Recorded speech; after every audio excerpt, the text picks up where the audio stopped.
अच्छा बता, लोकतंत्र क्या है? डेमोक्रेसी। हाँ, डेमोक्रेसी। आजादी। किस चीज की? हम मन से, बुद्धि से, तन से अपना नेता चुनते हैं जो हमारे लिए काम करे। तन से? हाँ, मतलब वोट के टाइम पे दबाना पड़ता है ना बटन। ओह, जब हम तन मन मतलब अपनी बुद्धि से अपना नेता चुनते हैं तो हम उन्हें गाली क्यों देते हैं? क्योंकि जो नेता है वो खरे नहीं उतरते अपने अल्फाजों पे, जो उन्होंने अच्छा। बातें बोली थी। ओके। तो हमारे साथ धोखा हो जाता है। धोखा हो जाता है। कभी वोट डालने से पहले अपने एमपी और एमएलए का बैकग्राउंड देखा है तूने? चेक किया है? एमपी एमएलए से हमें क्या मतलब? क्या? हम तो मोदी जी को वोट देते हैं ना। भाई, हम मोदी जी को डायरेक्ट वोट नहीं देते हैं। तुझे पता है कि इंडिया में पॉलिटिशियंस लीडर सेंट्रिक कैंपेन चलाते हैं? Leader centric? हाँ, ये यूएसए नहीं है, प्रेसिडेंशियल रूल नहीं है। वहाँ ट्रम्प खड़ा होता है तो ट्रम्प को ही वोट जाता है। यहाँ ऐसा नहीं है। जब यहाँ पे ऐसा नहीं है हाँ, तो ये कैंपेन क्यों चला रहे हैं फिर फालतू की? तो और बड़ा धोखा हुआ ना। धोखा नहीं, इसे जागरूकता की कमी कहते हैं। जागरूकता की कमी? वो कैसे? जब तेरे यहाँ एमपी और एमएलए वोट लेने आता है तो तू उनसे पूछता है कि रोड मैप क्या है, फ्यूचर डेवलपमेंट क्या है, क्या प्लान्स हैं?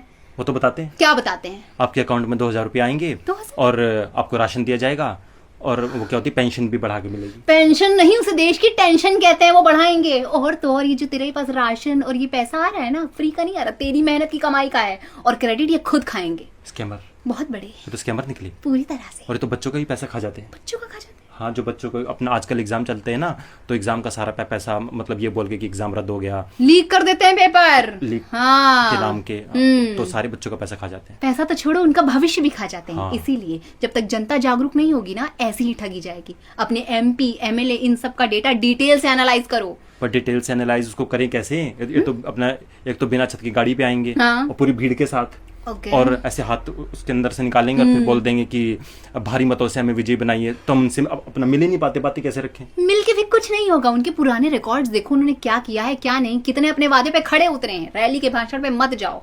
अगर हम इतना सब कुछ कर भी दें तो क्या गारंटी है कि अपना सब कुछ यहाँ पे ठीक हो जाएगा? भाई, गारंटी किसी चीज की नहीं होती है। लाइफ टाइम अकाउंटेबिलिटी लेनी पड़ेगी हमें, वो भी। इतना टाइम है क्या हमारे पास? अच्छा, तो हम इसकी जिम्मेदारी थे। हमने उनको वोट देकर फिर अपना विजय क्यों बनाया? क्यों हमने उनको लीडर बनाया? हाँ हाँ, डेमोक्रेसी का मतलब पता है तुझे? कि लोगों से, लोगों का और लोगों के द्वारा ही बनाई हुई सरकार। तो मतलब वोट दे के भूलना इज नॉट अ कॉन्सेप्ट। तो इसका मतलब हमें अपने बहुत ही ज्यादा एक्टिव रहना पड़ेगा खुद पूरी से। तरीके से, बहुत ज्यादा। तो अपने जैसे कैंपेन चलाते हैं ऐसे हमें भी चलानी पड़ेगी। हाँ, चलानी पड़ेगी, डिस्कशन करने पड़ेंगे और तो और ग्रुप्स में जाके डिमांड रखनी पड़ेगी। पर जनता तो लड़ती रहती है, एक दूसरे को खाने कर जाने में बिजी रहती है। बहुत ज्यादा। न खुद काम करती है, न दूसरों को काम करने देती है, और तो और बस गालियां देगी। उसमें तो ये माहिर है। हाँ, और जिस उम्र में मोदी जी काम कर रहे हैं ना, ये रिटायरमेंट मांग लेते हैं और तो और उन्हें ही डिफेम करते हैं। शर्म करो, थोड़ा एक्टिव हो जाओ, तभी देश का भला होगा। हाँ भाई, अपने खुद से बहुत एक्टिव रहना पड़ेगा। बहुत ज्यादा। Bye guys.